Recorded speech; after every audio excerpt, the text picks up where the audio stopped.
राम जी ने बाली को जिस तरह से मारा, क्या वह सही है?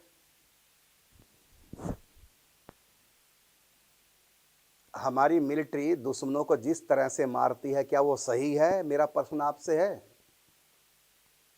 हमारी मिलिट्री मैन जितने भी हैं, देश के रक्षक, ये दुश्मन को जिस तरह से मारते हैं, क्या वो सही है?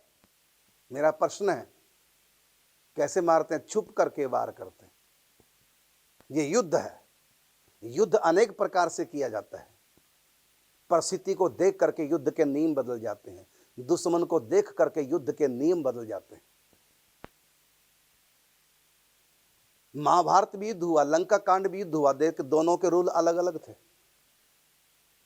ऐसे भी युद्ध होता है जो दिन रात चलते हैं, ऐसे भी युद्ध होता है जो 1 घंटा चलता है, ऐसा भी युद्ध होता है।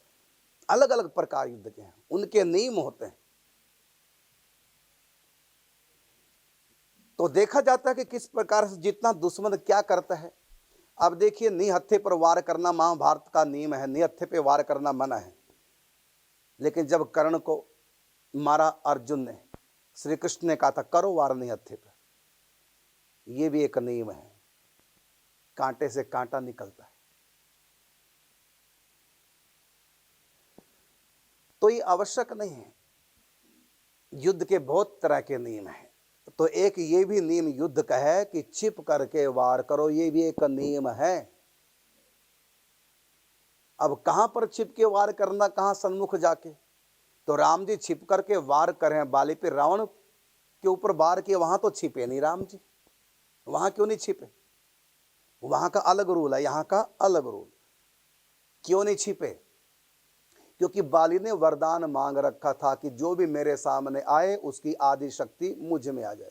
भगवान ने कहा मैं तुम्हारे सामने आऊंगा, मेरी आदि शक्ति 1 करोड़वां हिस्सा शक्ति का भी तुम झेल नहीं पाओगे, शरीर फट जाएगा तुम्हारा।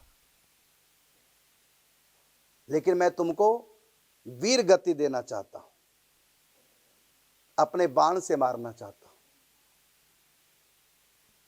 और तुम्हारे मरते समय मैं तुमको दर्शन देना चाहता हूं, तुम्हारे मुख से अपना नाम बुलवाना चाहता हूं, जिससे तुम्हारा उद्धार हो। कि क्यों, तुम्हें क्या खास बात है? कोई खास बात नहीं, बस मेरे भक्त सुग्रीव के भाई हो। तो भगत के पूरे परिवार की जिम्मेदारी मैं लेता हूं, चाहे पापी क्यों ना हो। तुम्हारा उद्धार करना है, और मेरी शक्ति में तुम्हारे सामने आ भी गए, मेरी शक्ति को झेल पाओगे? 1 करोड़वां अंश भी मेरी शक्ति का तुम झेल नहीं पाओगे, शरीर फट जाएगा। लेकिन मैं तुमको वीरों की तरह मारूंगा, वीर गति। तो भगवान अपने बाण से, क्योंकि राम के बाण से जो देह त्यागेगा उसका उद्धार होगा। राम जी के बाण हिंसात्मक नहीं होते, हिंसा नहीं करते, जीव को जड़ मन से छुड़ाते हैं। वो व्यक्ति को नहीं मारते, व्यक्ति की मौत को मारते हैं कि दोबारा से इसकी मौत ना आए, क्योंकि मौत मर गई। हम लोग भजन क्यों करते हैं कि हर बार हम मरते हैं, अब की बार हमारी मौत मरे, इसलिए भजन करते हैं। हम मर जाते हैं, मौत रहती है। जहां भी जन्म लेते हैं फिर मौत मार देती है, फिर जहां जन्म लेते हैं फिर मौत मार देती है। इसका मतलब हमारी मौत जीवित रहती है।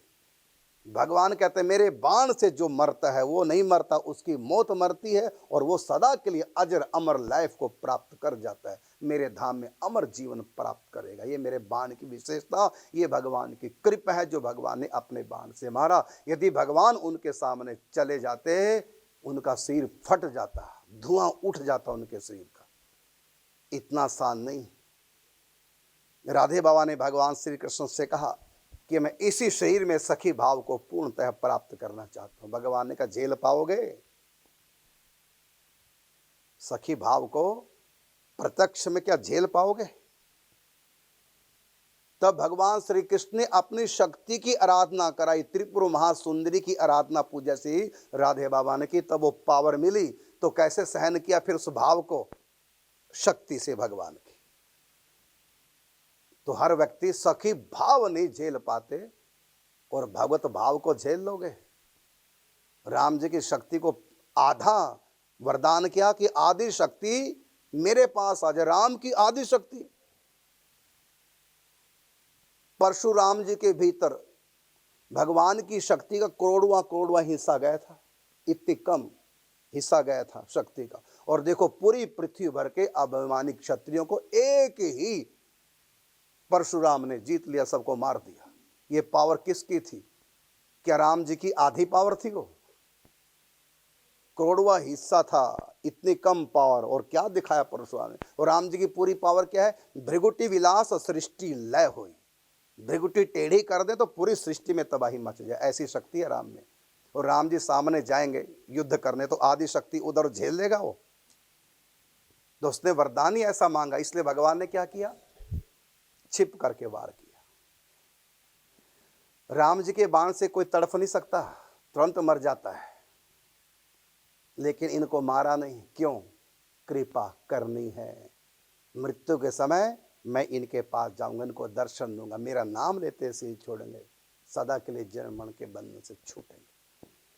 तो ऐसे है राम जी।